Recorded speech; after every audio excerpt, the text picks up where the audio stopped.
All right, I have 6:31 on my watch. I'd like to call the Village of Cottage Grove Plan Commission meeting to order on Wednesday, April 14th.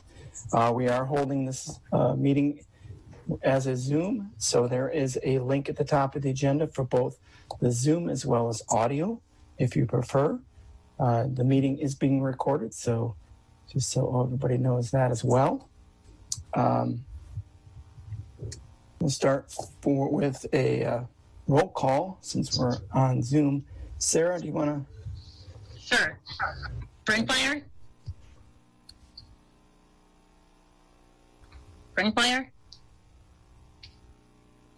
Broom? Here. Chesterton? Here. Radcliffe? Here. Sale? Here. Schultz? Present. Williams? Here. All right. Thank you, Sarah. We have a quorum. The agenda was properly posted. We'll start with the Pledge of Allegiance, so you can go and find a flag, please. I pledge allegiance to the flag of the United States of America and to the republic for which it stands, one nation, under God, indivisible, with liberty and justice for all.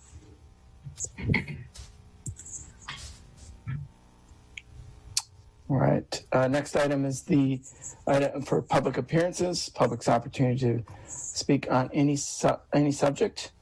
Just ask the public to provide your name, your address, and hold your comments to no more than 3 minutes, just in case we have a number of folks who would like to speak. So I do have an email that was asked to be read, but I will start with opening up for public comment first, and then read the email because that was requested. So I will pause and allow people to find their mute and speak up, please.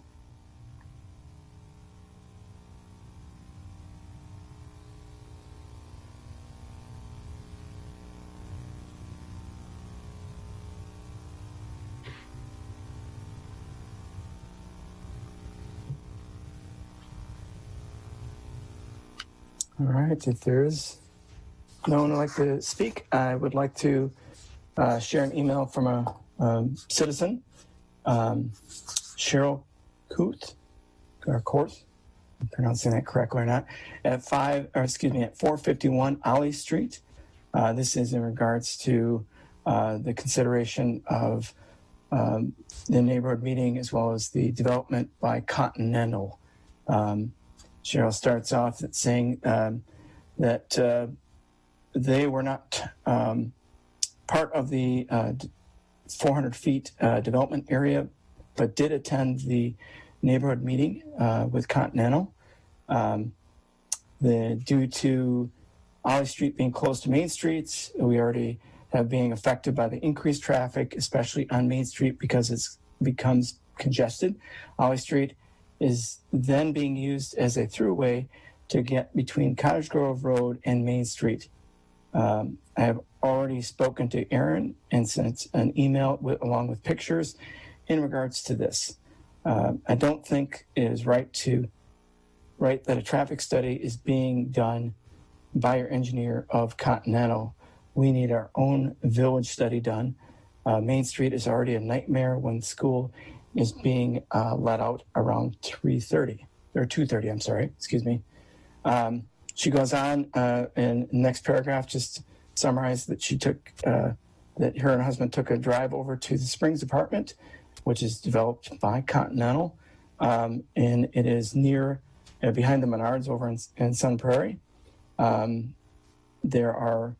buildings are very close together. There are narrow alleyways, designed a little differently than the Cottage Grove plan, as many units have garages underneath, with some having small driveways.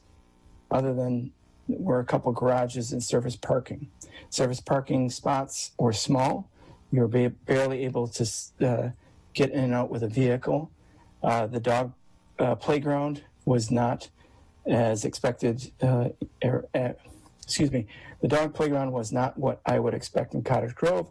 It is a fenced area, very small. When I look at the plans in Cottage Grove, it is not it is not called a dog park, but a dog playground. There is really no room for a dog to run very far. And then she asked the question, what is the benefit of the community? They have a large complex right in one of the busiest parts of Cottage Grove. I would suggest it to members of the board to take a look at the development in Sun Prairie. The address is 650 Spring Street. On another note, a survey was done in Cottage Grove Comprehensive Plan in 2018. A question was asked that I give the statistics below on.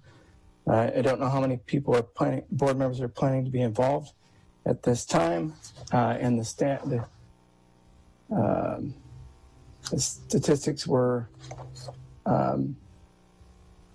the question was what was appropriate for the West Cottage Grove in it's cut off, sorry, in the village. Total response were 240. Large mixed use was 50 respondents.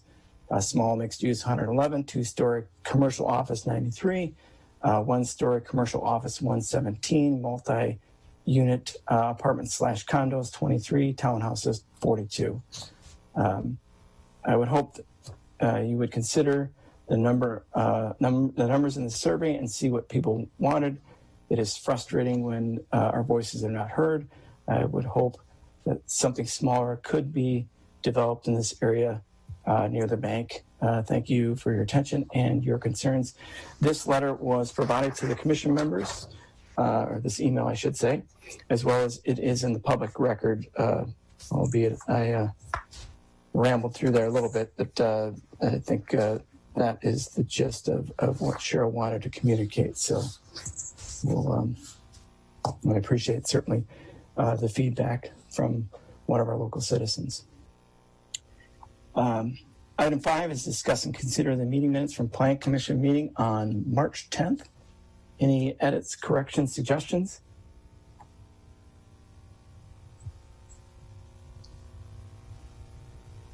I'll make a motion to approve the minutes as presented. All right, thank you. Thank you, Alex. Thank you, Fred. Any further discussion? Having heard none, all those in favor? Aye. Aye. Anybody opposed? Anybody abstain? Motion carries. Moving into item 6 is discuss and consider proposed general development plan from Continental Properties for a 288 multifamily residential development located on parcels 0711-091-3910-1 and parcels 0711-094-8501-0 and parcel 0711-094-8100-4 at the southwest corner of North Main Street and East Cottage Grove. I don't know if I see Eric Tom is on. I guess we'll hear updates and items from Eric, developer representative, and then move on to staff from there. And we'll certainly ask questions along the way, Eric. Yeah, I guess what I was planning on doing, I could do a whole presentation kind of similar to what I did last month, but I thought maybe I'd just more focus on the changes that were kind of updated. I think just to highlight those. Would that be appropriate? I think so, from a commission member perspective, certainly, because we did listen intently the last time as well. So, well, I will. Let me just share my screen, and if you got questions, I can always go back to some of the other items. But let me just talk about the site plan really quick first.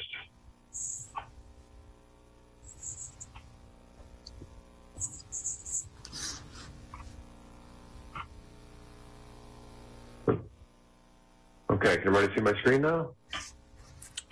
we can. Okay, so I think the one thing we talked about last time was we were changing some of the building configuration up in this area because we moved the club from Main Street and to Cottage Grove to kind of pull more of that presence to Cottage Grove Road because of some of the concerns that we heard on Main Street.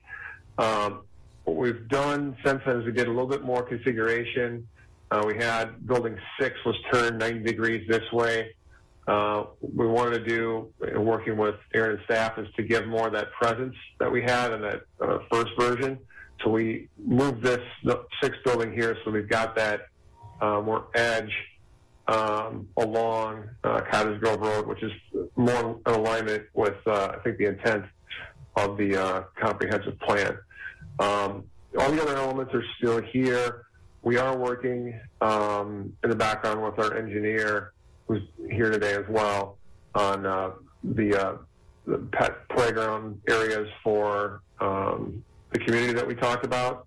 But we want to make sure that we get this right with grading. So we are going to do some grading back here to provide some better areas for those dog park features. One we were considering to put kind of directly to the west of the detention pond, and another one kind of behind building 4 over here with a little bit flatter area. And that's separate than the pet playground that we've got, which is intended to be a little bit smaller, just for the community at large. So the other thing, in conjunction with the building layouts, I think there was a comment from staff about putting some more stone features along this Cottage Grove Road edge.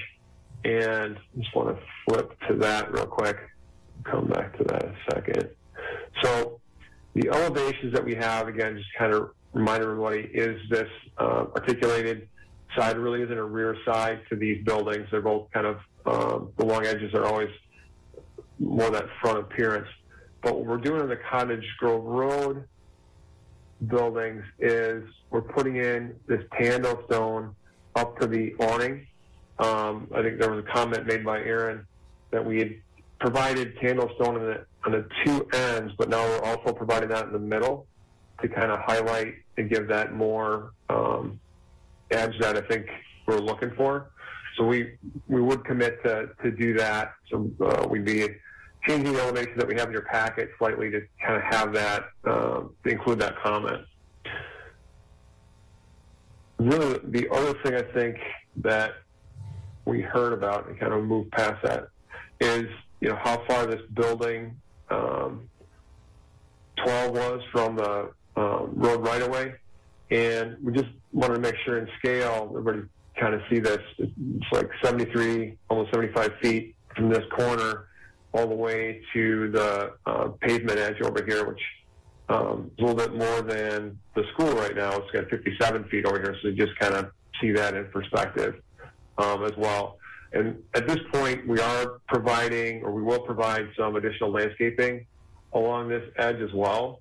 We're working on those plans right now for the specific plan, but for the general development plan, we're not ready yet for that. So just wanted to bring that also to everybody's attention. That's really the main differences from the last month. Now, we also did have a neighborhood meeting, as I think you heard in the opening remarks, and one of the main concerns was traffic. We are looking at and creating a traffic report based on the staff's recommendations, what we've worked on for the parameters. We will be providing one for the specific plan, so we'll have more details on the existing traffic patterns and what we expect to see overlaid with this community as well. So that more detail on that will be coming in the next round on that specific plan piece. So want everybody to understand that. With that, unless there's any questions, I can turn it over to staff. Eric, what is forgive my ignorance, but what is you said it's a tando stone? Yeah, it's a type of faux stone that has that different look. I mean, we are doing the vinyl siding, so it'd be like almost a vinyl stone. I can provide something that's a little bit more tangible. I can get to staff as a example. That's the actual piece itself. So is it a stone or is it vinyl? It's like a vinyl faux stone. So does it discolor over time, or how does it weather then? I'm just curious. No, it's from the manufacturer specs that we've got, it's expected to perform just like vinyl siding does, now with the improved specs. So we shouldn't see any kind of differentiation from a typical, what's the typical standard now for vinyl siding. Okay. Thank you. You bet. All right. I'm going to start with Aaron then, and then go to Kevin. John,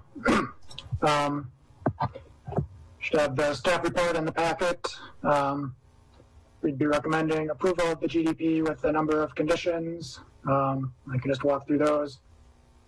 The first one, obviously, the signage is a separate process. We just want to make sure they're complying with the 3-foot setback from property lines and that they are clear of division triangles at the two driveways into the property, and we can work with the applicant on exactly what the dimensions of that would need to be.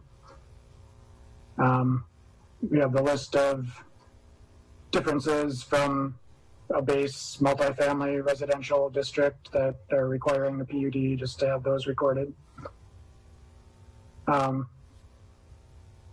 Generally, the concept landscaping would appear to provide an appropriate level of landscaping around the buildings, but we still need the final version of the landscaping plan for the whole site, some of those buffer areas that Eric mentioned around building 12, et cetera.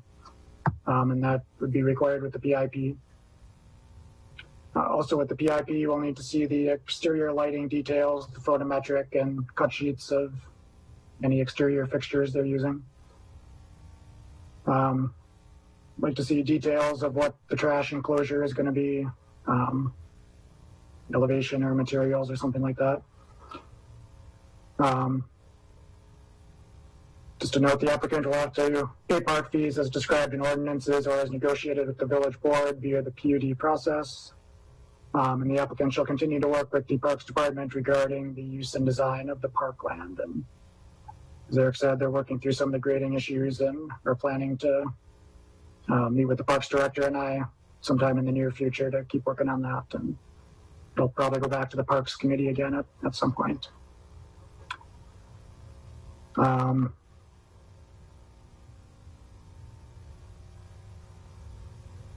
The applicant should provide an amended record copy of the GDP submittal, incorporating any changes resulting from these conditions or anything else the commission may choose to add, just so we have one clean final copy that reflects any conditions.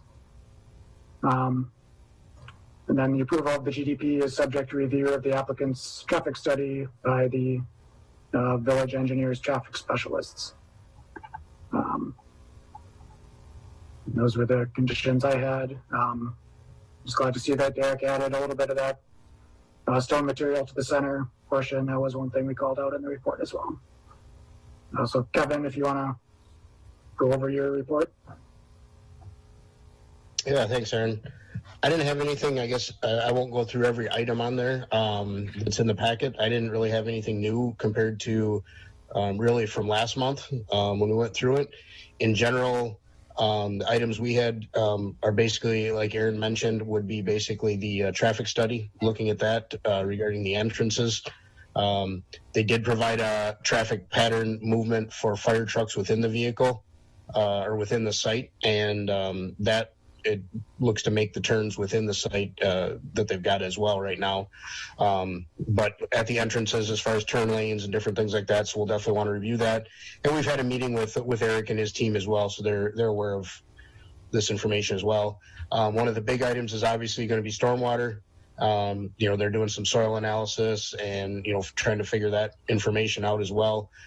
They did provide a kind of an updated plan that just kind of showed their general pipe kind of plan layout, and that may change. They're in the middle of things right now and stuff. So, but obviously there'll be a lot of details that'll have to be included with that. The only new, as far as utility wise, same comments. We'll want to see, the water main loop through, and then they're working through a lot of that stuff as well. The only new comment was with the grading that they have proposed. And this may change a little bit with what they're doing, but there's a couple areas that there's some pretty high retaining walls planned right now.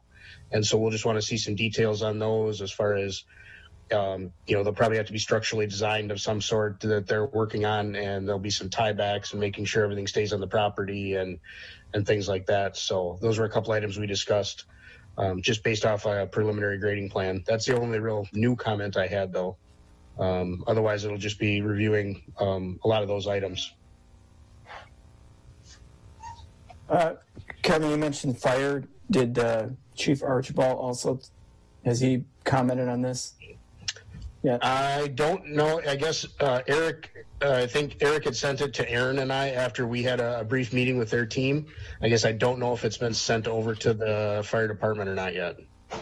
Yeah, I did send that over earlier. I haven't heard a comment from them yet, but as Kevin said,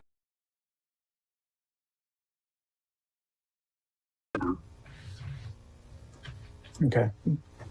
And we did coordinate with him ahead of time to get the size of vehicle that Cottage Grove uses as well. So that is what they were using. All right. Thanks, Kevin. Thanks, Aaron. Comments, questions from commission members?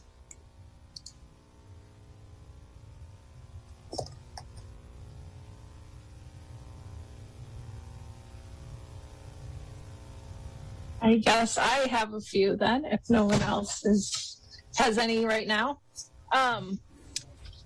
I was glad to actually see that there were less parking spaces than what the board or the village's ordinances indicate.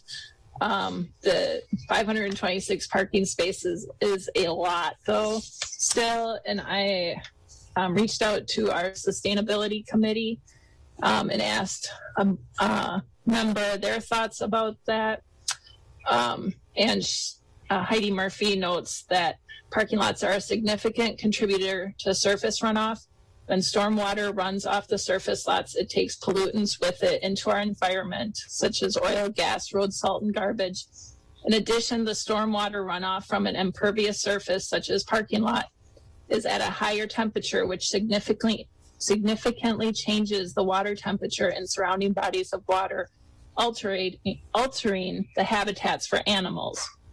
In addition, increasing the paved areas in denser populated areas can also create an urban heat island effect. So I'm wondering if we can have additional tree plantings to shade the buildings and parking lots more, which would help to reduce the impact of these large paved areas and create environmental benefits to the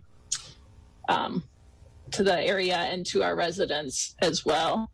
Or if there's been thought about green roof to mitigate some of these environmental concerns.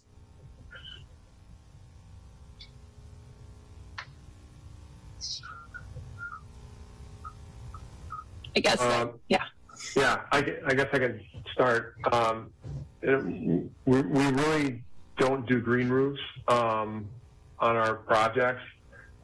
We will do the planting as we need to. We'll work with staff for an appropriate planting. We do want them to survive as well, so we have to be careful about overplanting them and getting them too dense, because then you end up in 5 to 10 years, you'll get some dieback. So we can take a look with our engineer and see if there's some appropriate places to put some tree locations to maybe help shade the roofs a little bit better based on kind of where the sun angle is going to come in, and maybe strategically locate a couple of trees to kind of help with what you're discussing.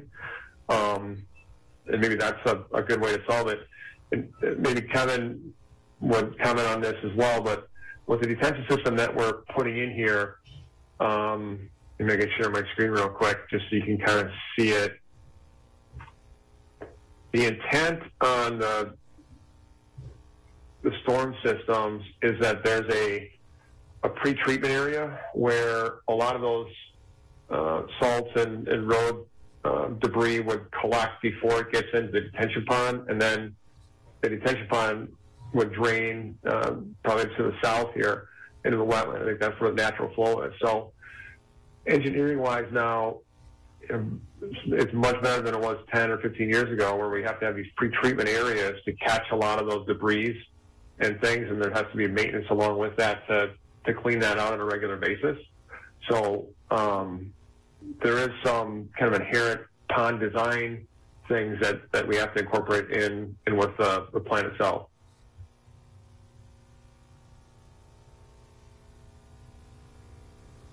I guess to follow up, Eric, I would agree with you. I guess, Melissa, all your comments are very valid. It is part of the site design and basically the stormwater requirements that the village has to follow as well. So that'll be some of the items we will have to look at. And ultimately, the idea is that, the detention ponds and, like you said, the infiltration areas would, clean and take care of a lot of those pollutants, and so that the discharge is no worse than it was prior to the development when it ultimately leaves the development. But those are all good comments to keep in mind, and that's the reason for the ordinances and what we have to look at as well. Great, thank you. My other comment or concern is that for the, and I'm glad that you'll be speaking with the Parks Director on this, but my concern is we're looking at, from what I understand, is that the area of the park will be dedicated to the village, and then we're looking at putting a dog park in there.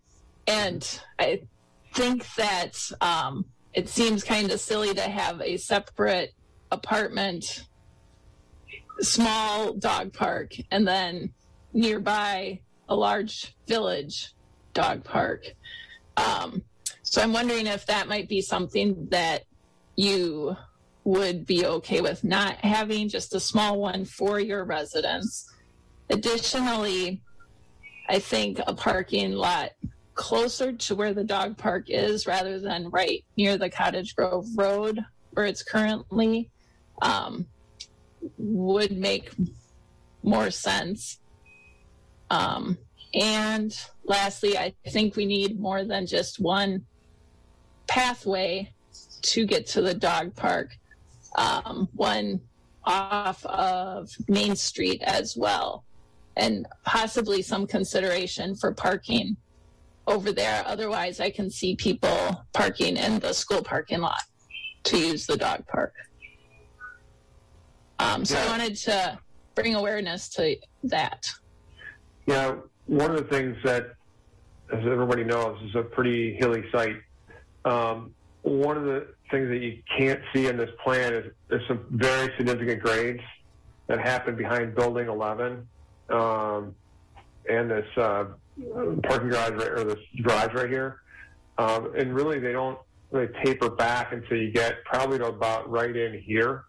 But there's, if you go out there right now, you can kind of see that hill coming down from the parking lot at the school right there. So it's pretty tough to make an access to kind of come around in this area. What we're planning right now is to have that park area kind of end right about here. And then, we're looking at two different dog park areas. One that would be maybe for some small dogs, and then one would be a much larger area for big dogs to be able to run. So we're trying to fit a lot of area in here. This little pet playground right here, and we could even shrink up a little bit more. We would like to keep that for residents so that it's on site and it's easy, especially in the wintertime, for our residents who, our demographics across our portfolio show that about 40% of our home occupants are pet renters. So we really, especially in the wintertime in the north, would like to keep a green area just dedicated for them, so that in the winter, when maybe people don't want to go back all the way into this area or cross over, that it's just easy for them to get to, for their pets to do their business at night, and then go back home to their apartment.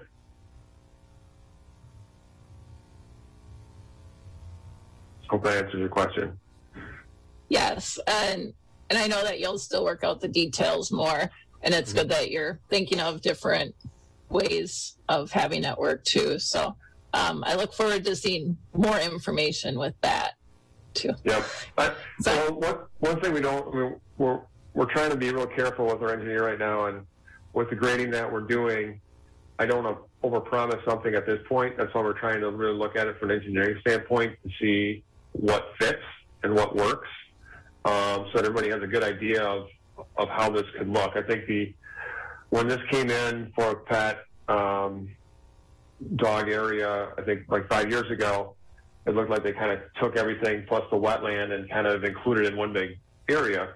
We could do that, but I don't think we want to really use the wetland for that. We want to kind of use areas that are graded and usable, that are going to work best for everybody. So we're trying to balance that right now, and that's why the delay. But like Aaron said, we'll be going in front of the Parks Department, and I'm sure there's going to be some discussions about how we can modify it from our initial presentation. So we'll keep working with staff to keep some of the things that you just mentioned in mind when we do that.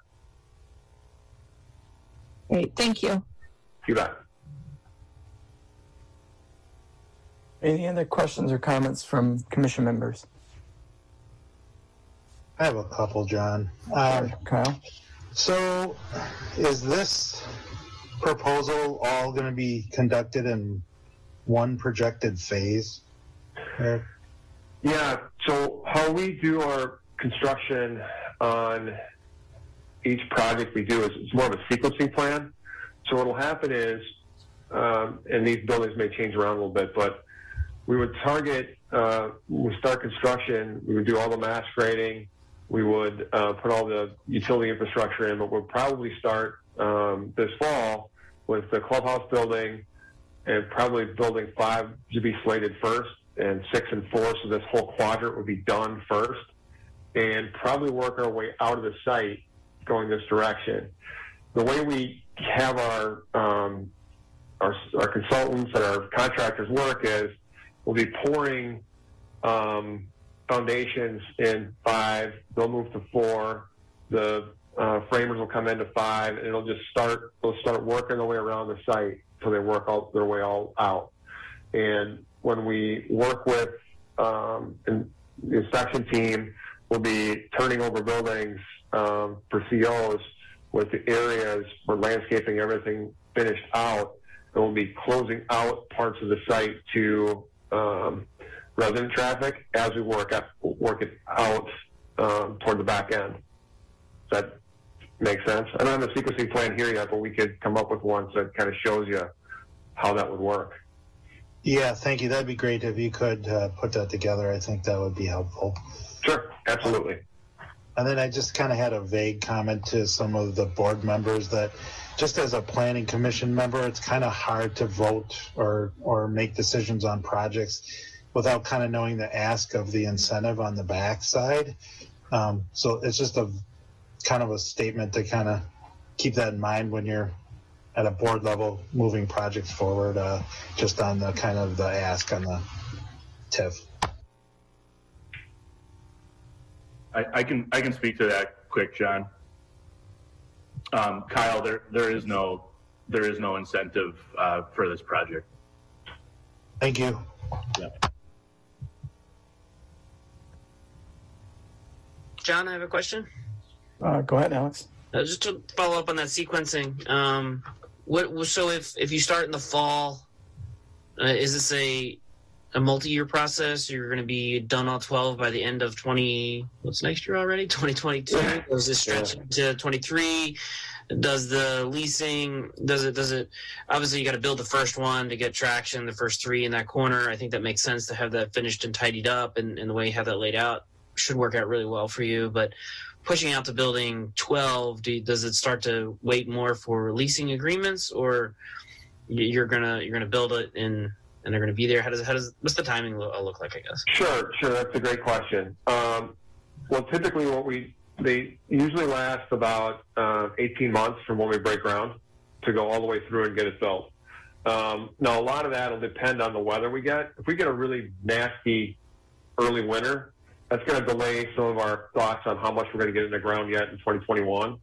But if we have a great spring like we had this spring, we've had some projects that we had in Minnesota, for example, that we thought were going to lag into more in the mid-year, and we're actually almost got them finished up. So 18 months is a good rough number, but like I said, sometimes it can kind of change due to weather that we encounter. So that's going to be 18 months. Now this one's got some grading. Is that 18 months from groundbreaking of building 5, or is that 18? No, that's 18 months from groundbreak, period. Because when we do the mass grade, we'll mass grade the whole thing. So any grading we're going to do in the park or anything else is done. Right. So assuming July, just throwing in a date out there. 12 months is 2022. So you're looking at the end of 2022 to be done. Just rounding the numbers. Just okay. Yep. Weather permitting, that's exactly what we try to do. Okay, understood. I guess, and then I have a question for, staff. These are, dense 288 unit complexes. We've seen things like this, be designed, built in other locations of Cottage Grove. And one of the number one questions that this commission always brings up is that traffic study. If we start to see traffic issues as building 8 and 9 are going up or leased out or something like that, is there a pause mechanism, or is there a mechanism to bring that attention forward for remediation of whatever is done? I know we do a lot of studies. It's theoretical, who has cars, who doesn't have cars. People are telecommuting these days, so it may not actually be a lot of travelers, maybe more stay-at-home workers. Is there a mechanism for that as things densify that we can put a pause, or we can put a check step in there to review traffic studies in real time? I can try to answer that. I don't think that there's an ordinance requirement, and maybe Aaron can correct me if I'm wrong. Potentially we could put a provision in the development agreement on something like that. It may be hard to enforce because you have to have sort of these benchmarks that would trigger that condition. So we could potentially add something in there. We just may have to be a little creative in how we go about that. And I can add to that. If some of the concerns are about vehicles using side streets, cutting through, and things like that, and if there are vehicles that are either due to weight or the type of vehicle that shouldn't be on side streets cutting through, or even if too many regular cars are cutting through side streets due to traffic, I mean that's really more of a policing type issue. So it can be addressed that way, but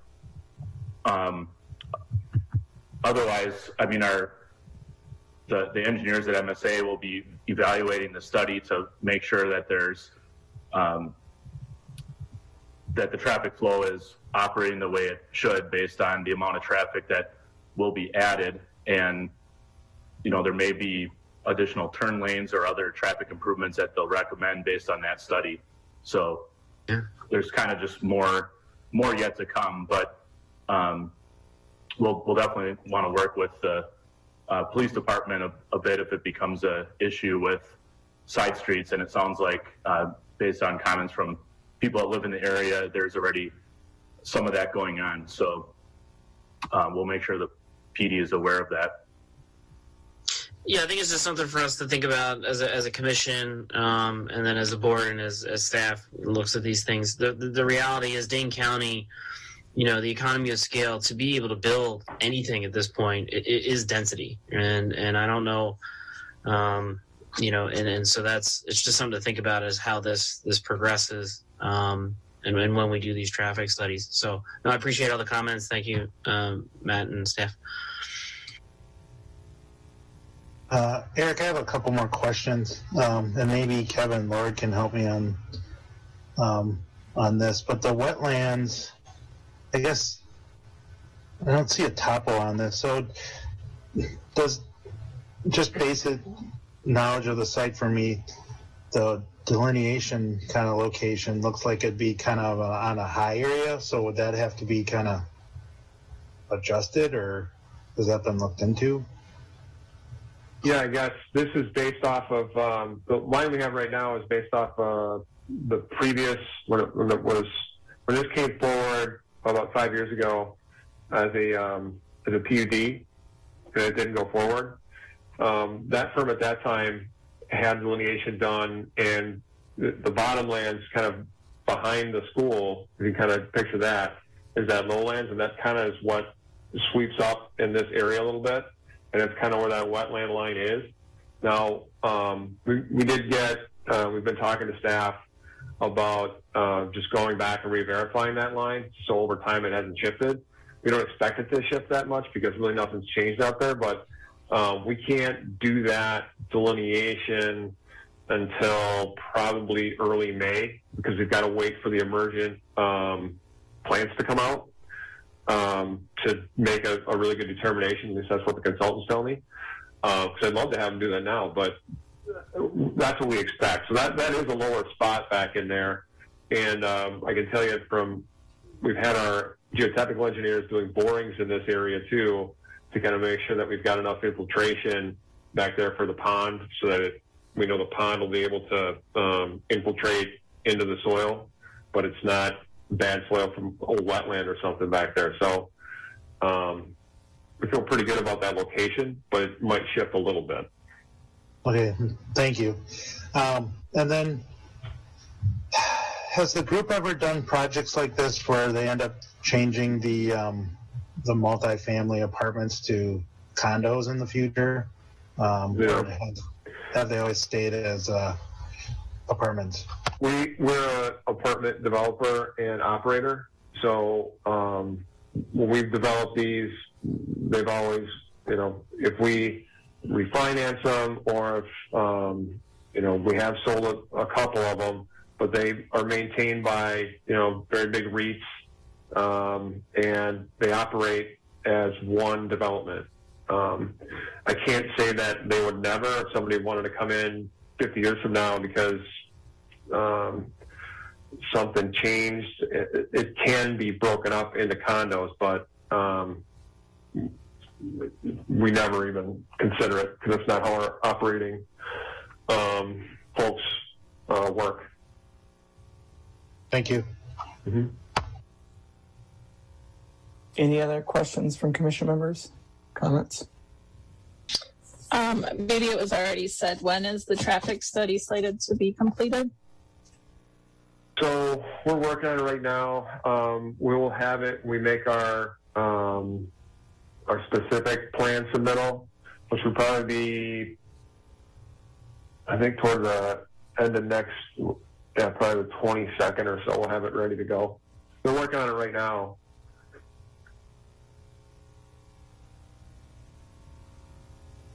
All right. Any other questions or comments from commission members for Eric or staff?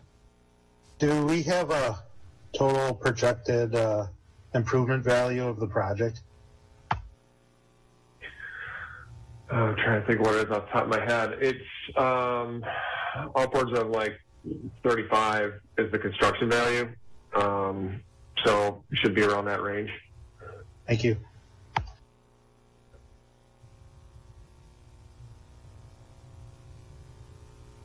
All right. Any other questions or comments? Otherwise, this is a discuss and consider. Anybody's commission. What is the next steps of this process, John? There's still some outstanding information, so we're approving the plan, and it's going to come back for further review, or it moves to the board. What's the board would consider the general plan, what we're considering tonight, and then it moves to, as Eric alluded to, a precise implementation plan, and all those many of the conditions, and as Aaron said, the details, and Kevin mentioned too, are kind of brought to light and provided, and then from there, I think if that all gets approved, then it moves to some sort of development agreement, and There's a lot more engineering and stuff that happens after the fact too as well, but all those are the fine details that would happen in any development. Aaron, if I've misrepresented that in any way, please jump in and tell me. Nope, that's very good. But yes, Alex, you will see this again for the precise implementation. Okay.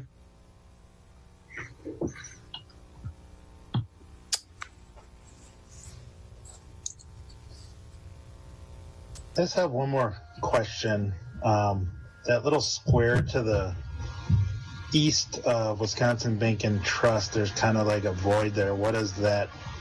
Like, whose land is it? I thought that was this project. So could you just clarify that? That belongs to the bank. Thank you. And Aaron, right now that's in the comprehensive plan. I think it's designed as commercial, right? Yes. No. Yeah. Or mixed use, I suppose. Yeah. Yeah, I quick flipped it up here. So that's that little spot right there in the zoning plan. So, oops, that'll show. Yeah, I found it on Access D now. So it's like 1 acre, a little over 1 acre. Okay. Yep. Yeah. It really does lend itself to some kind of commercial property. It's not big enough to do anything else. Yeah, we'd love it to be a restaurant or something because it would be great for this development. So our development may even kick that off to be developed faster. And I think that probably is correct, but we'll see. All right, commission members, anybody have a motion on this? I'll make a motion to approve subject to staff recommendations. Okay. Second. Second by Fred. Any further discussion? Having heard none, all those in favor? Aye. Aye. Anybody opposed? Aye. Anybody abstain? Motion carries. All right, then we'll move on to item 7. Item 7 is to discuss and consider a request for a site plan approval for a grand appliance for a 40,000 square foot warehouse facility on lot 14 in the Commerce Park. That is in the southwest corner of Limestone Pass and a Landmark Drive. I'm not sure if anybody, I'm assuming somebody's on from Grand. We have Jennifer Mohammed here from Grand, and Verstegen is the leading the design team, and they're, don't know which one of you wants to kick it off here, but. Sure, I'll do a quick introduction. I'm Keith Verstegen with Keller. We are a general contractor. Also on the phone, we have Jesse Moffett, who is from the owner side, and Colin Meisel from the design civil site plan. So maybe Colin, you there? Yeah, I'm here. Okay. Are you in a spot to share a plan or not? Yeah, I think I can pull it up here. Okay. Just gotta see where I do that on Zoom. Down on the bottom in the middle, share screen. There it is.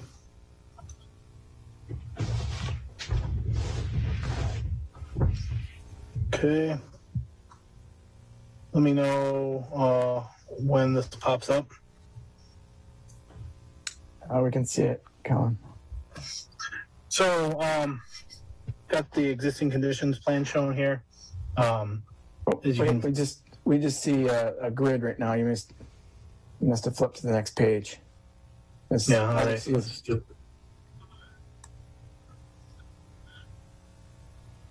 it for a second, and then it moved to a small grid, like a page 2 or something of that sort. Okay.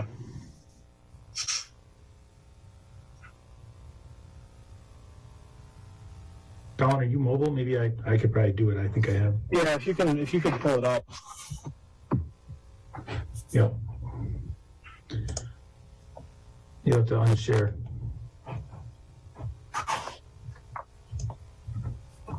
Okay, let me find it here real quick. There we go.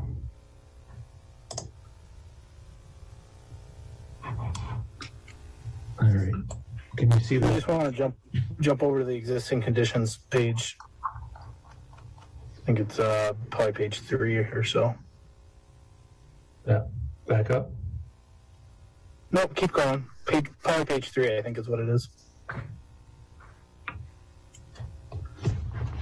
I might not be catching up there. I'm on C6 right now, Colin. Oh, yeah, you won't way far.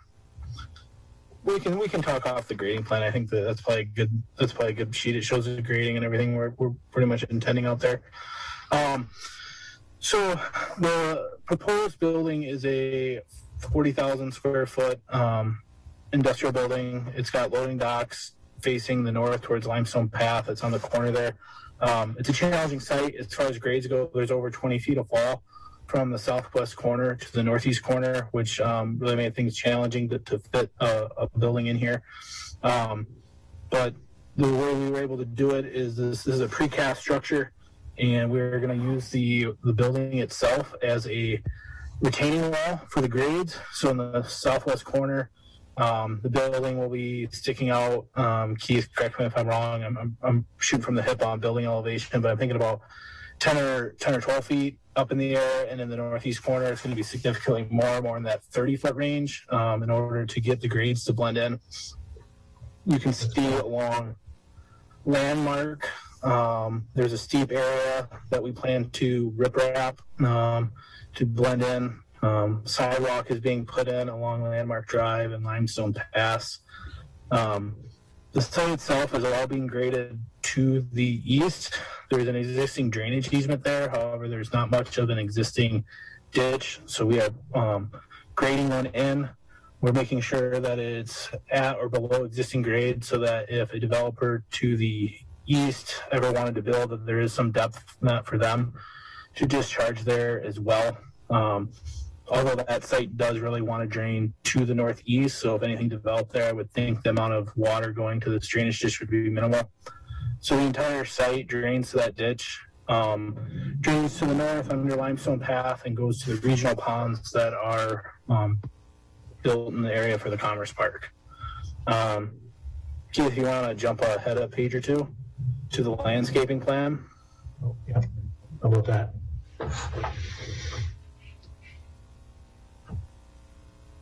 There we go.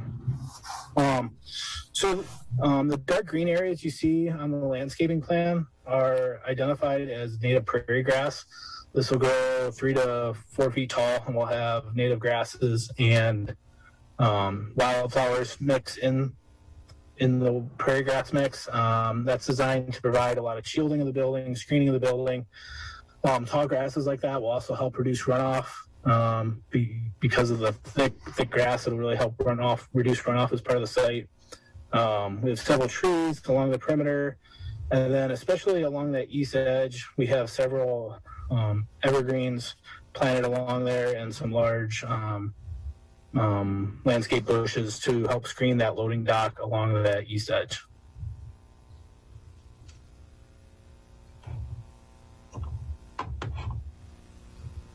I guess as far as the interior site, we've got some parking on the west side of the lot. There will be a retaining wall to make up the grade difference between the loading docks, which are at grade and drain out. And along the east edge, those grading docks are at grade, actually, because of the elevation differences that are on the site.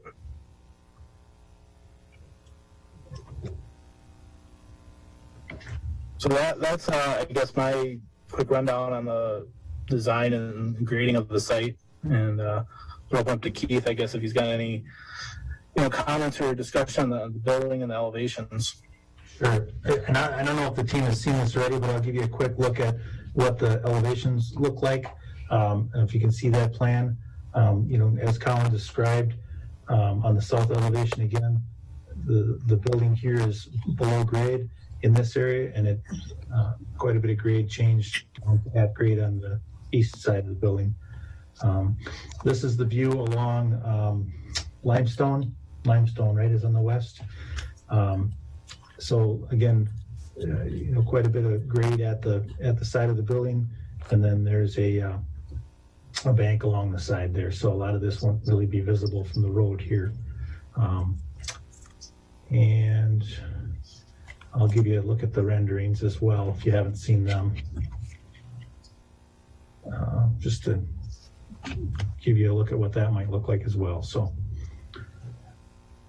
any questions so far, or anything else you want us to touch on?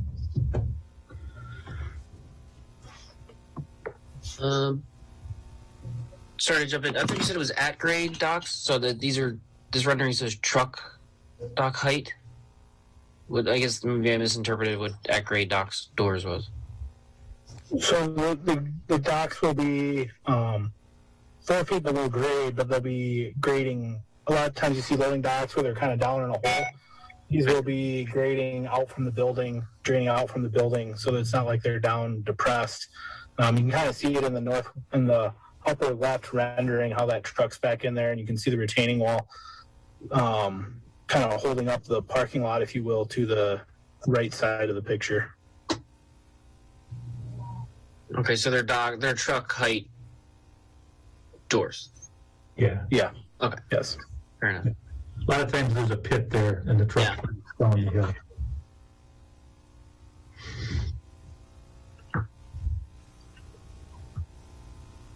I guess I'm here. I'll just keep asking questions, John. Sure. That's fine. Okay. How many trucks do you think you're getting a day, a week? Has there been any idea of that? Are they all fifth wheel trucks, or is it going to be also like your local delivery box truck style stuff? What's the Jesse, you want to take that one, Jesse? Are you on? Nope. Did we lose Jesse? Can you hear me now? There you go. Okay. So this is a distribution center for us, so we will receive product in there on a daily basis via semi, probably in the neighborhood of 4 or 5 semis a day, so not significant, but we do also run our delivery trucks out of there. So you would see 8 to 10 delivery trucks that would have activity there from 6 a.m. to 8 a.m. and then again in the afternoon from 3 to 5. Their job is really to load and unload, and that's about the extent of the time that they would be there. And again, the semi-traffic in this facility is pretty limited. 6-day-a-week operation. We are closed on Sundays. Your delivery trucks don't live here? They get parked somewhere else overnight? No, they would be parked there. They would not be parked here. Okay. No, they would be parked at this So they'd facility. be parked at the dock doors, or they parked in the parking lot? We probably would park them in the dock doors, but there is room in the lot. If there's a better shielding that the village would recommend, we're fine to do that as well. Okay. The winter months specifically, we want to be close to the building because we try to plug in the trucks just due to the weather. Yeah. No, fair enough. It was just, I've seen a parking lot that's laid out for cars, and trucks are bigger than cars, and I'm just trying to visualize where it's all going to be. It's an industrial area. It's what I expect this sort of area. So, just questions. Thanks, John.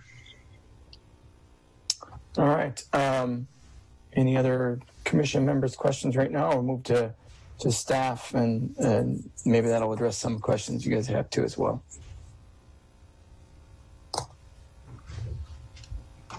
I have a question. Go ahead. About how many employees do you anticipate having there? Is it already staffed? Are you going to be hiring? Yeah, so the majority of our employees will be moving from DeForest, where our current facility is, and we'll be relocating them here. There will be about 9 employees that work in the warehouse on a daily basis. And then, like I said, there's 8 to 10 trucks. So you have another, 16 to 20 employees that are there for an hour in the morning and an hour in the afternoon at most. But those are already employees that you have. Correct, but we have employees that live up in Lodi, and there may be some employees that unfortunately will choose not to make the commute, and we're growing double digits every year. We're moving from 25,000 square feet to 40,000 for anticipated growth. So there will be new job creation here without a doubt. Okay.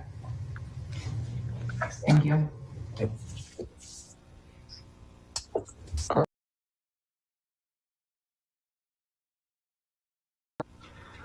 I'll add that the ARC has looked at this once already at a concept level and had a pretty favorable opinion of it. And they'll see it and take action on it this Friday morning. As far as the planning conditions, we recommend approval. One, the typical sign permits are a separate process.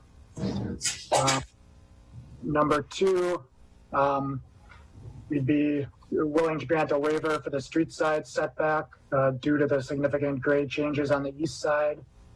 And also given the use of the prairie grass along the side to kind of give a little more of a visual buffer there. The third one, we could maybe talk about this a little with the applicants if they have some feedback on it. But it seemed like the drive aisles and most of the parking lot are fairly wide, and then kind of between the central parking area there and the building, it gets quite a bit narrower, and it's not really clear if vehicles are supposed to cut through there or not. I guess if they are, I might recommend taking off those 2 parking spots and making that a little bit wider, or if vehicles are not supposed to go through there, then maybe that gets cut off completely with a little landscaped area or something like that.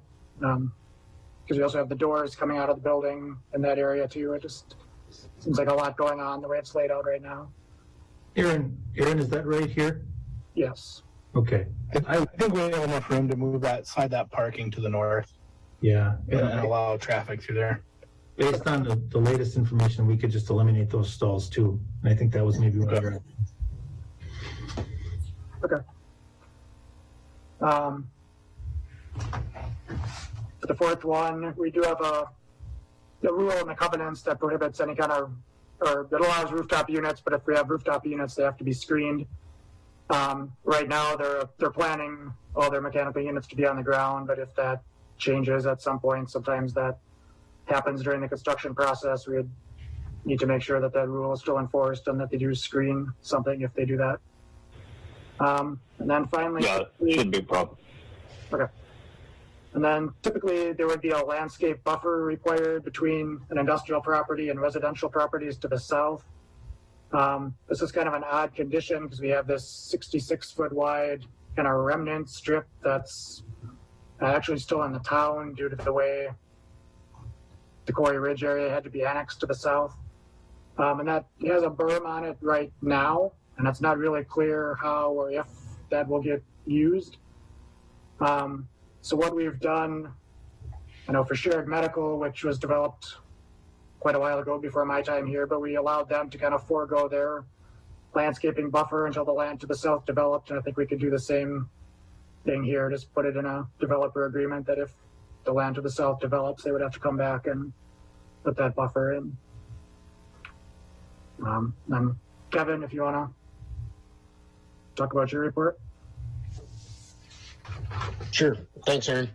I think some of my my comments have been discussed, but kind of go through them. In general, I had a couple comments on the entrances, on basically differences between the site plans and the floor plans. I think the one we're looking at here kind of shows a door, it looked like on the west side, and I don't know if that's elevated or not at floor level, but then some of the floor plans showed a door on the east side where it's sloped and like at the southeast corner. So was just, I guess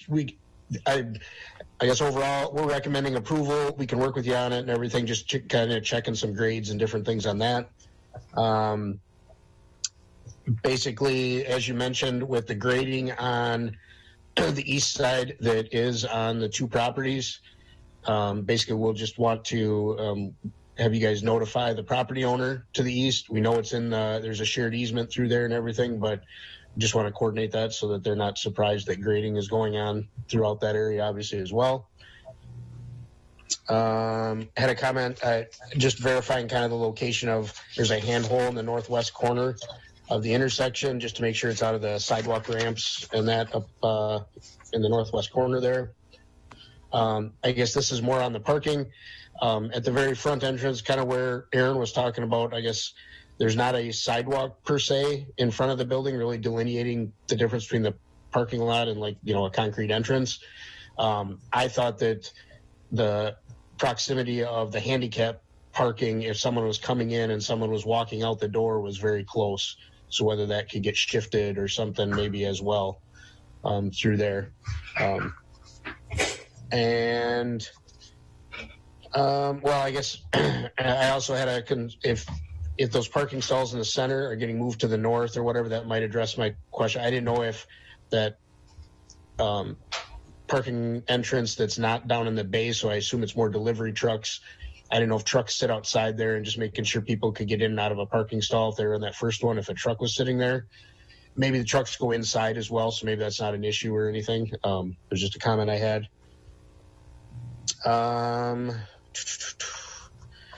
More stormwater comments, more basically some just to verify, and we can work with on the entrance. Stormwater, looking at this, I understand there's a swale that's planned kind of down the middle of the parking lot. It's a lot of parking lot, obviously, to drain. We'd recommend some scour stop instead of some riprap where the flume is, and just basically verifying some that the flume can, obviously take the rainfall, and would possibly recommend some curb along the north side. Basically, there's a berm along the north side for quite a ways, and then toward the very end, obviously the parking lot gets close to the sidewalk, so the berm kind of goes away.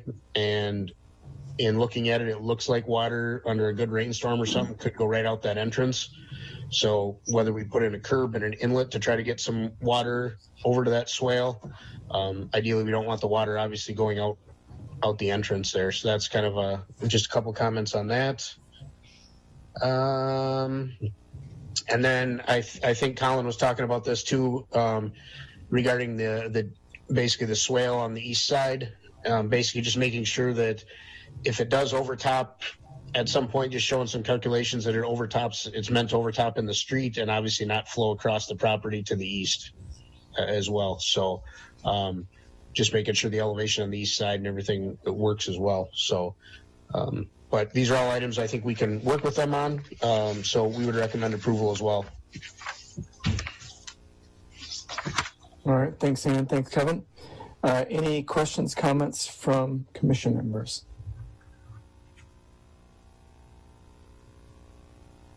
I was wondering, well, I'm happy that you chose Cottage Grove to build your new warehouse. What made you choose Cottage Grove?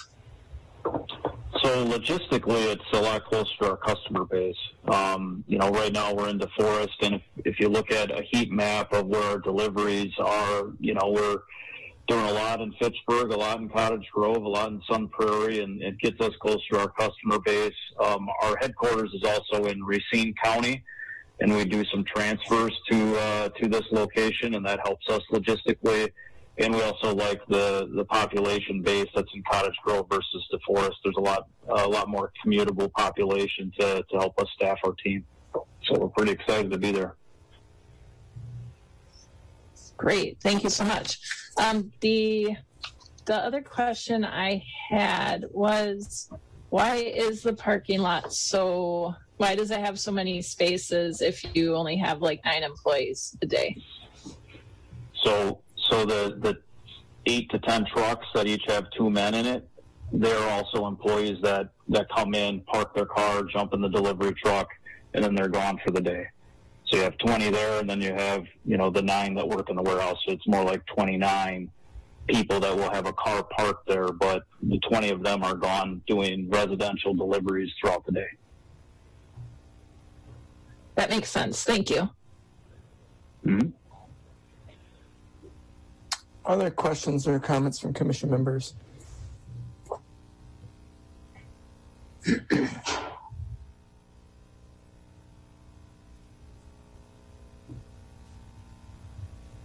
And as Aaron mentioned, ARC will see this again this week.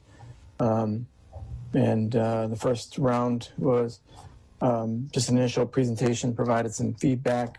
It is all favorable, ties in with the other Commerce Park developments that are already there with the way that Grant has put this together. So if there's no other questions or comments, this is also a discuss and consider for the site plan. will move approval for grand designs for a 40,000 square foot warehouse facility on lot 14 in the Commerce Park, southeast corner of Limestone Pass and Landmark Drive, with conditions as set forth by staff. Second. Thank you, Fred. Thank you, Kyle. Any further discussion? Having heard none, all those in favor? Aye. Aye. Anybody opposed? Anybody abstain? Motion carries. Thanks, guys. Appreciate you guys coming out. Thank you, everybody. All right, then we move on to item 8, discuss and consider a request for approval for a site plan amendment for Grey Wolf Partners for a reconstruction and expansion of an outdoor patio area at 1607 and 1609 Landmark Drive. Is there someone on from? Yeah, I'm Kevin Bale from BB Jacks, work for Grey Wolf Partners. All right, Kevin.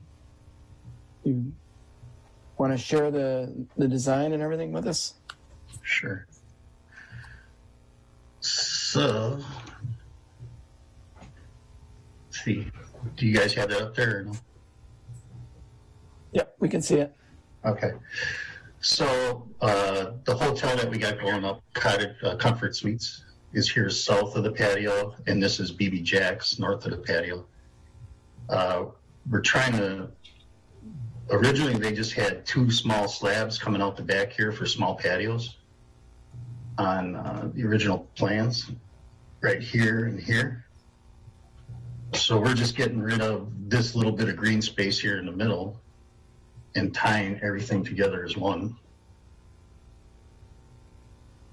And then the owner wants to expand this area because right now the current curb line is right here. So we've had to remove 3 parking spots on this side and expand this concrete over.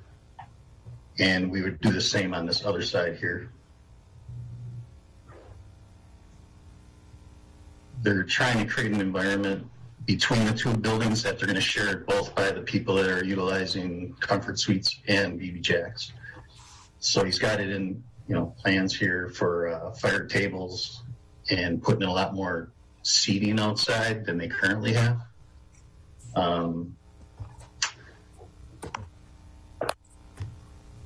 Not sure what else you need to know about the plans or if you have any questions.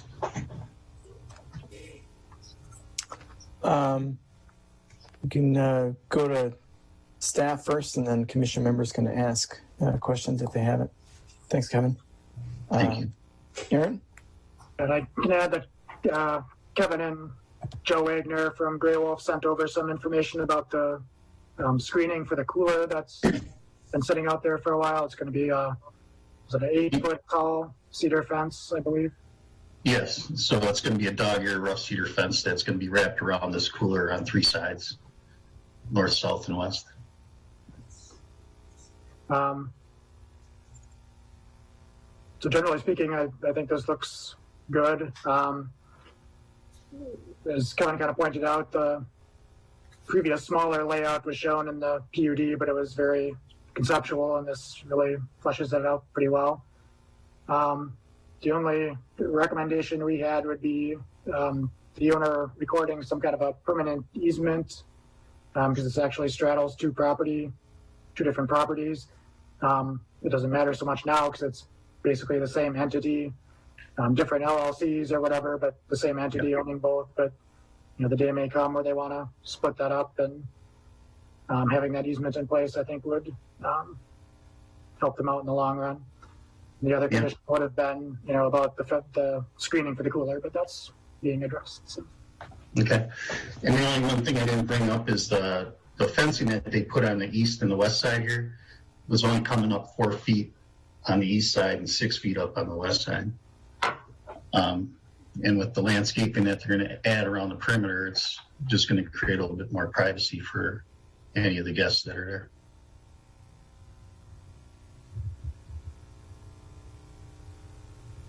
And this will also be going to the ARC on Friday morning. The what? Sorry. And then this is also going to the ARC, the Architectural Review Committee, Friday morning. Yes. Yeah, and there's only one small change in this area down here that I'm working directly with the hotel during their construction right now, and we moved 2 of those condensing units up to the roof. So we're only going to end up with 2 on the ground in this corner. So.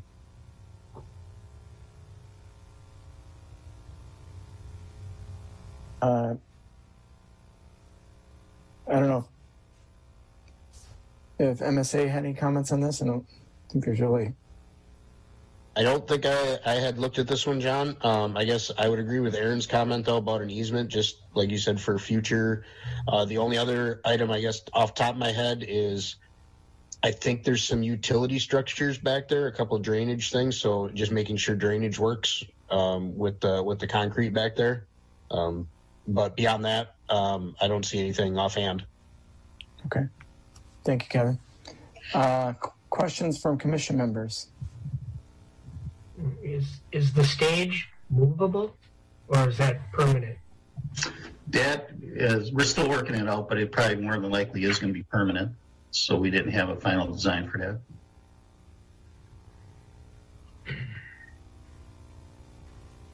So the stage is being built up there to have like a 2-person band, small. Right.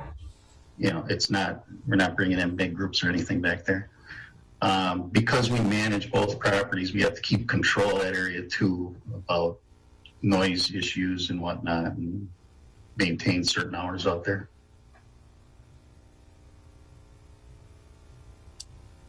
So there are no hotel rooms on that level, correct? Those are like the meeting rooms and stuff? Right. There is nothing on the first floor. It's all from 2 through 5. We have a meeting room and a pool area basically in the back. Right. Meeting room on this side, pool area on this side. And on the pool, during the construction, we're talking about putting a mirrored glass so you won't be able to see into the pool area from the patio.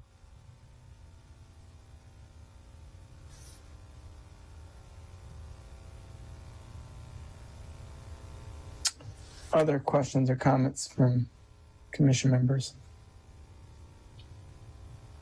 I just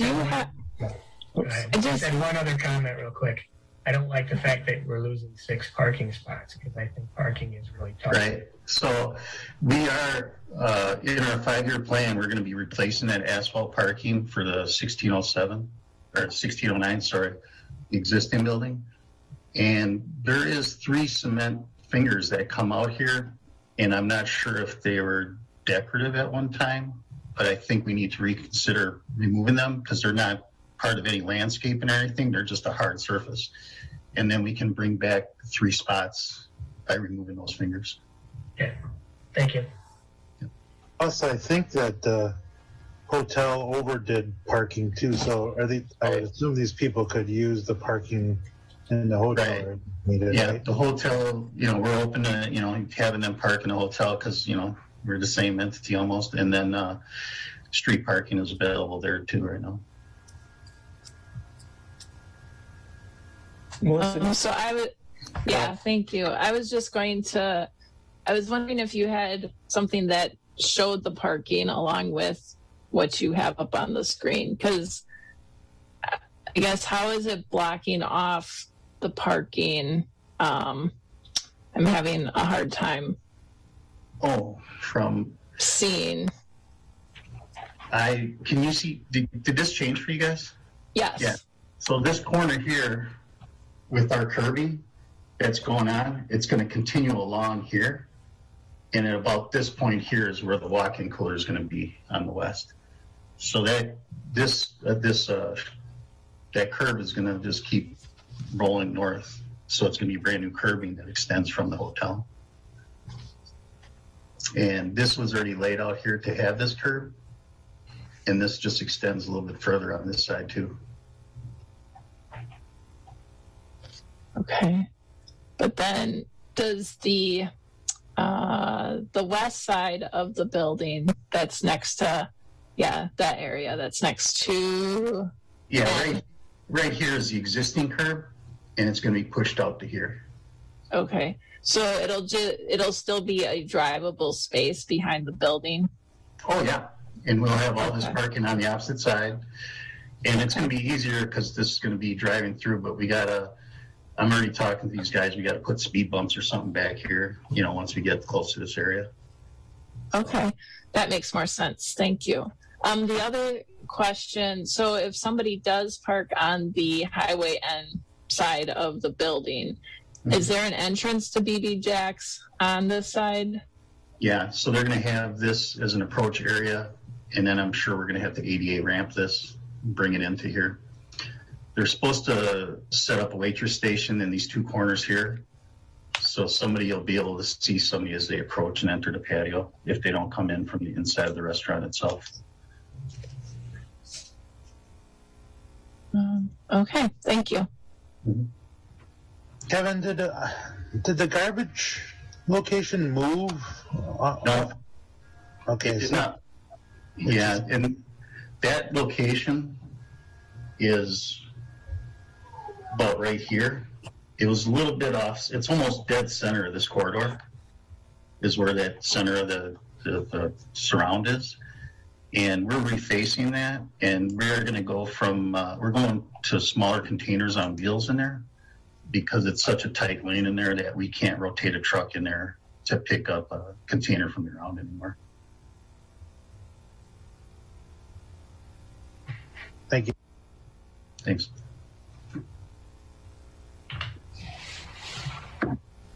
Other questions for Kevin or staff?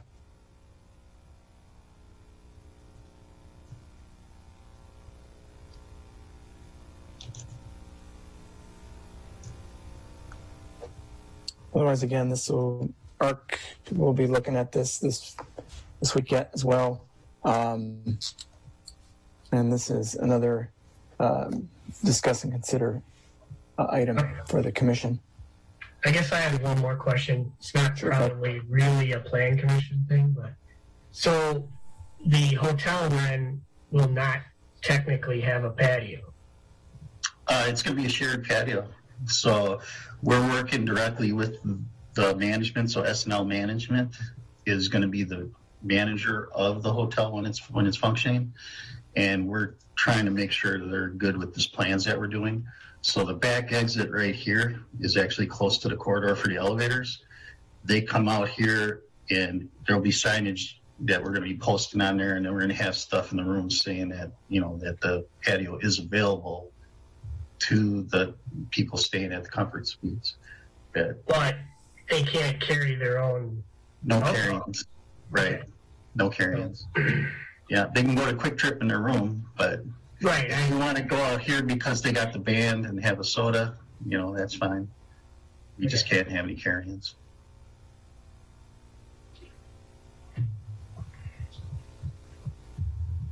I think it'll be a nice addition, but that easement talk is different than that kind of shared patio talk. So is there talks of like a shared patio agreement then too?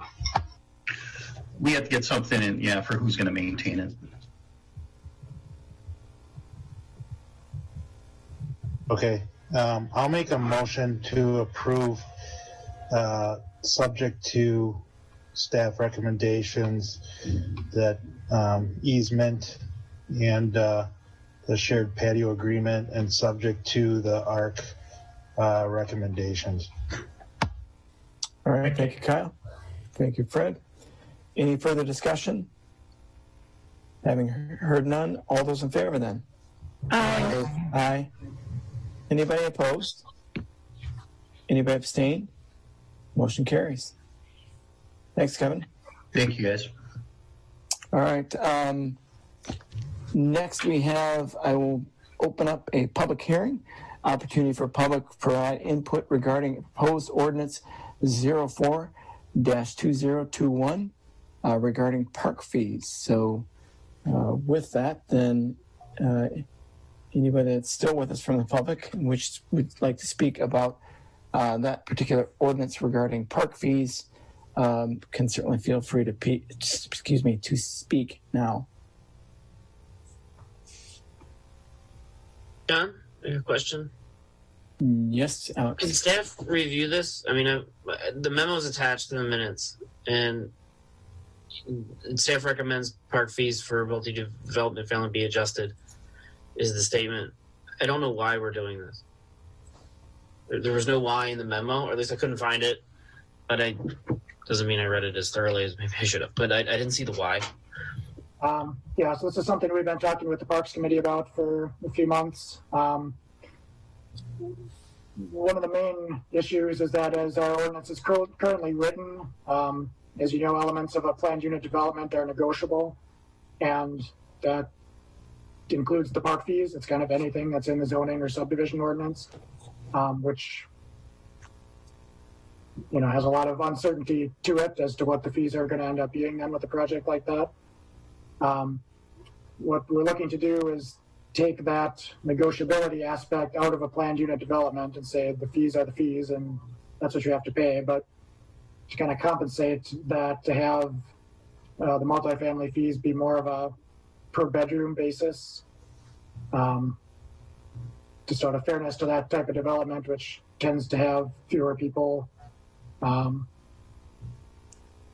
less park demand from them. The other aspect of this is considering affordability of housing in the village.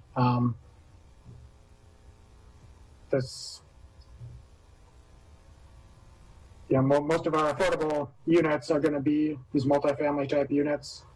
So kind of decreasing the burden placed on them from the park fee aspect is part of this. And then if the project is truly affordable, like moving out where it's going to be affordable for 30 years based on the tax credits they get, then there would be another even lower fee for them.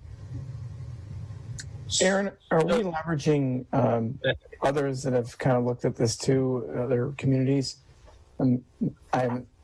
Yeah.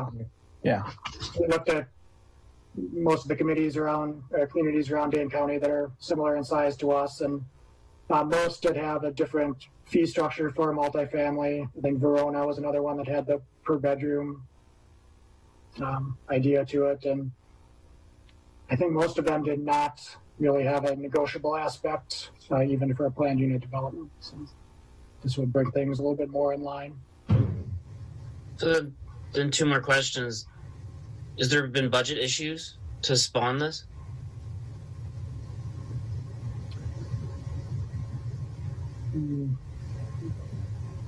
And are you a bad negotiator?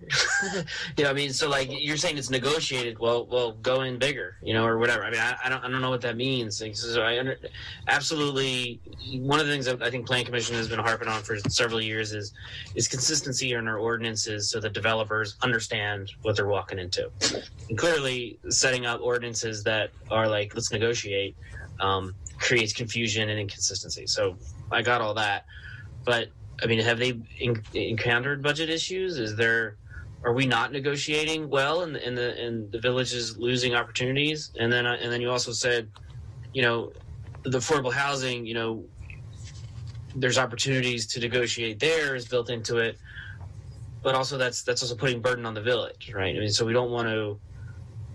It should be consistent, regardless of some of the other incentives, right? I mean, we want to make sure the parks are maintained and the parks are developed, right? So how is this addressing all of that? I don't know that there's budget issues per se, but Cottage Grove Commons was one where the first phase, they paid the flat rate that was due based on the ordinance, and then they did negotiate with the village board to pay a lower amount on the second phase. The affordability aspect and whether that's a burden on the village, I guess that's a fair discussion that you guys can have as to whether you want to support that aspect of this or not.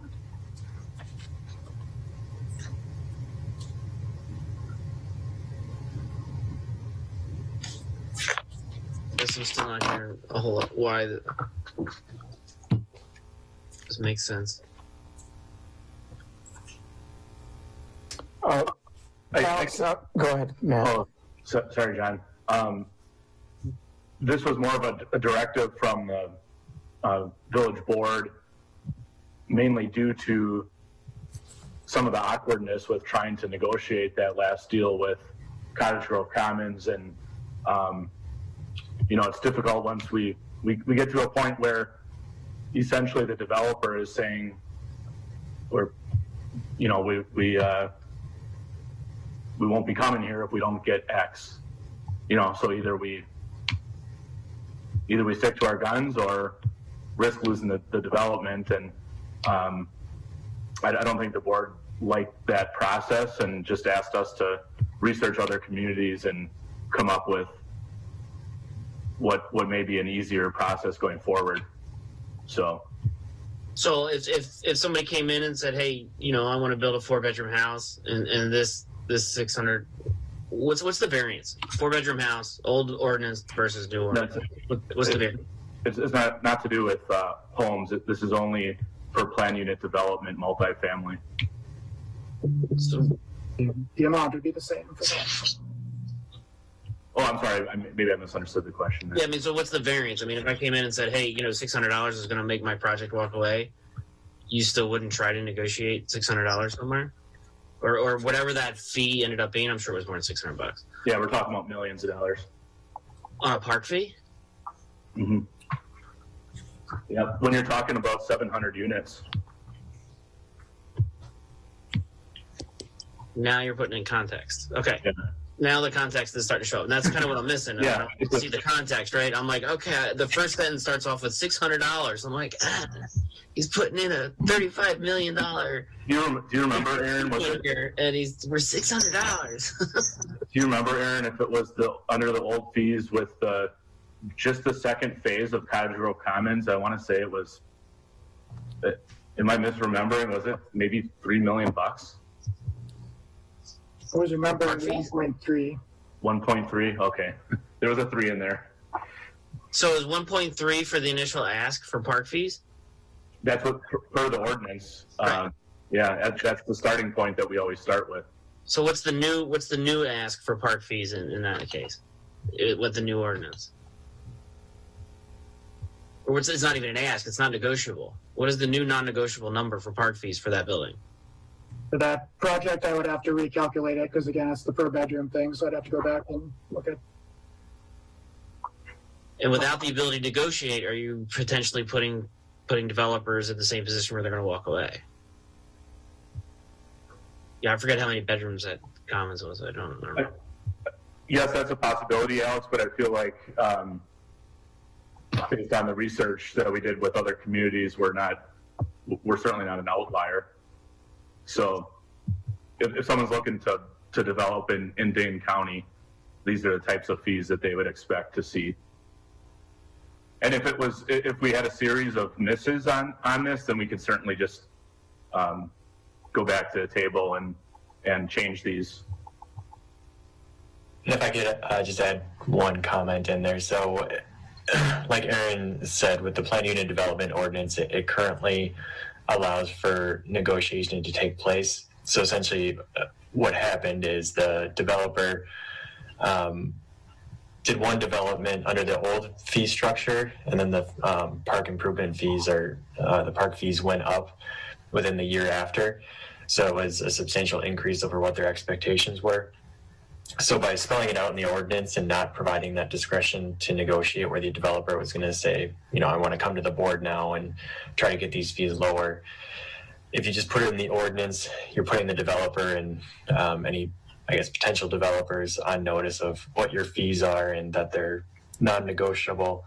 And to sort of deal with the different projects that the village is seeing, by amending the ordinance to sort of account for these different scenarios. Those are just policy decisions, essentially. So, affordable housing, or, there were discussions about credits if you've got on-site amenities.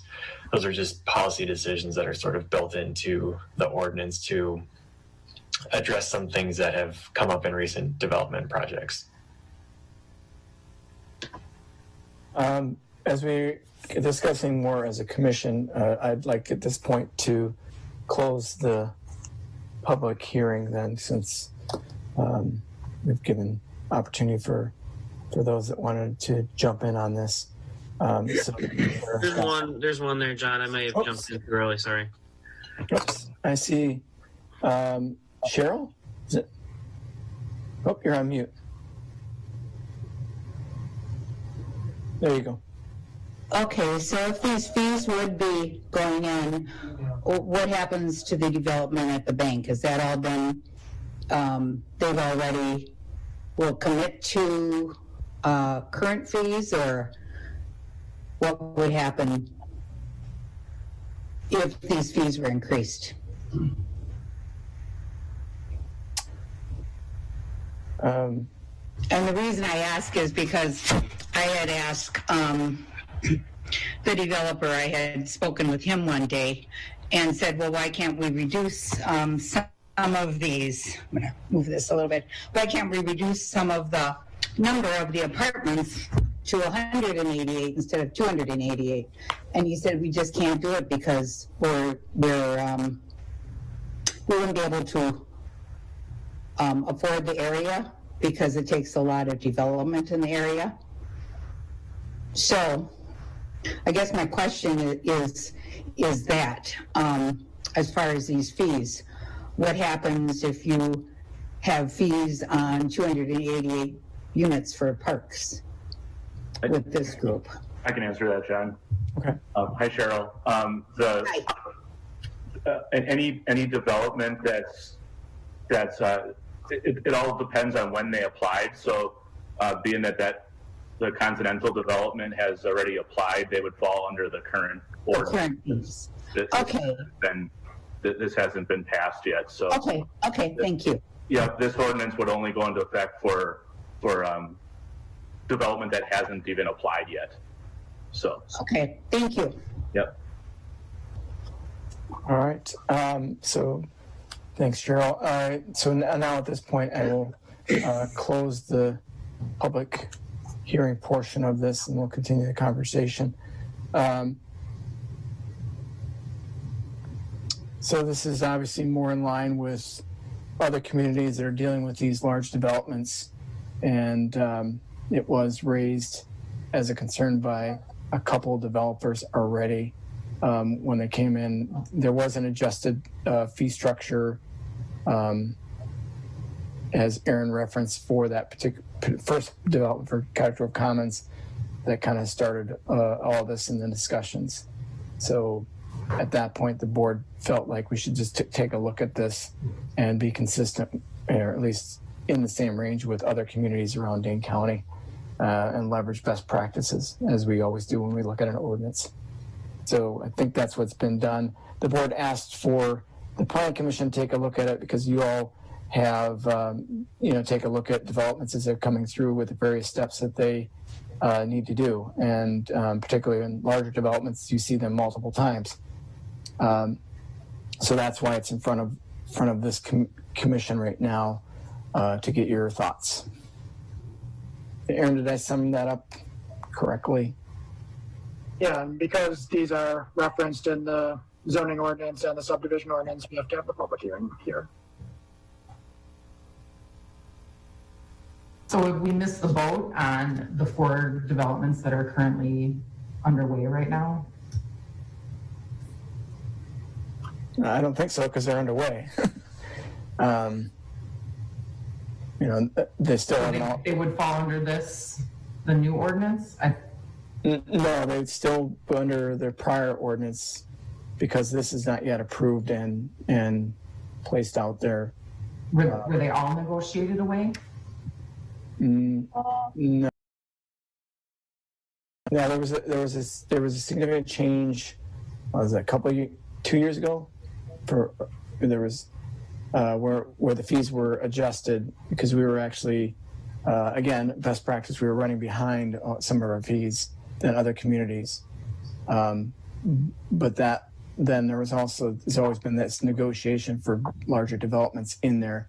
So we're trying to address being consistent, to Alex's point before, across the board for all new developments, as well as being consistent across other communities in Dane County that are dealing with this as well. So this is kind of covering both of those items.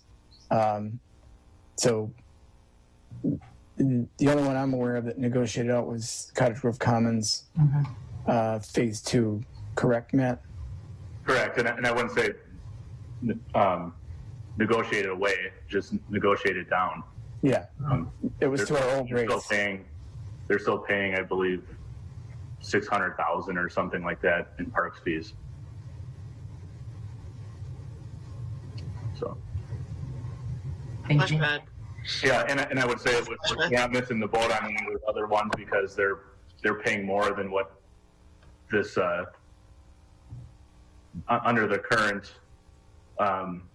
format multifamily would be paying higher than what this adjustment would do.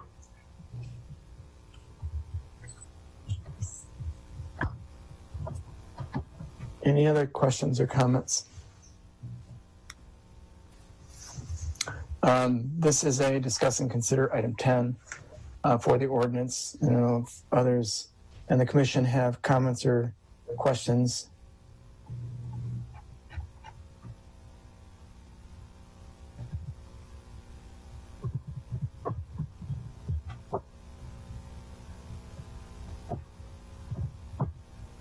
Is that really the ordinance number 4-2021, or is that just that's the document number? I believe that's the correct number. We'll have Lisa double check it when she gets back, but Okay. I saw 3 previous ones in the folder. So. Sure. I'll make a motion to approve the revisions to ordinance 04-2021 regarding park fees. I'll second that. All right, second from Don. Thank you, Alex. Any further discussion? Having heard none, all those in favor? Aye. Aye. Anybody opposed? Anybody abstain? Motion carries. All right. Item 11 is discuss and consider the Village of Cottage Grove park fee schedule. So we have the ordinance, now we have the schedule to consider. Aaron, any comments on that? And I mean, it's in her packet and everything. No, they're related. We just typically keep schedules like this out of the ordinance, so it's easier to change them on an annual basis. You're not making a full-on ordinance change every time you want to adjust the number. Maybe it should have been for the first one. Just question. We have the line item for no fees for nursing care or memory care facilities. Is there anything for religious establishments from the prior ordinance? I don't think there is, right? Like a convent type thing? A church wants to get built, or Well, church is commercial, basically, so they wouldn't pay park fees anyway. It's only residential projects. Oh, fair enough. You're right. Thank you. While I'm here, I'll make a motion to approve the Village of Cottage Grove park fee schedule revisions. Is there a I'll second that. All right, thank you. I'll second. Thank you, Alex. Thank you, Don. Any further discussion? Having heard none, all those in favor? Aye. Aye. Aye. Anybody opposed? Anyone abstain? Motion carries. All right, future agenda items. Aaron, we've got some things moving through, so those you'll see again. What's going on in the Commerce Park? We have a few new projects out there to look at. We have the TID district. The expenditure period for that is closing in May, which means any sort of incentives have to be locked in by then. So there has been a bit of a rush for projects because of that. So we'll see a few new ones. All right. Thank you, Aaron. Matt, anything else? Nope. Okay. Yeah, I put you on the spot. There you go. That's all right. You're good. All right. Then there is just one more thing. Adjournment. Motion to adjourn. Thank you, Fred. Second. Second. Thank you, Kim. Non-debatable. All those in favor? Aye. Aye. All right. Everybody have a good month and a good week. Thanks. Good night. Is everyone?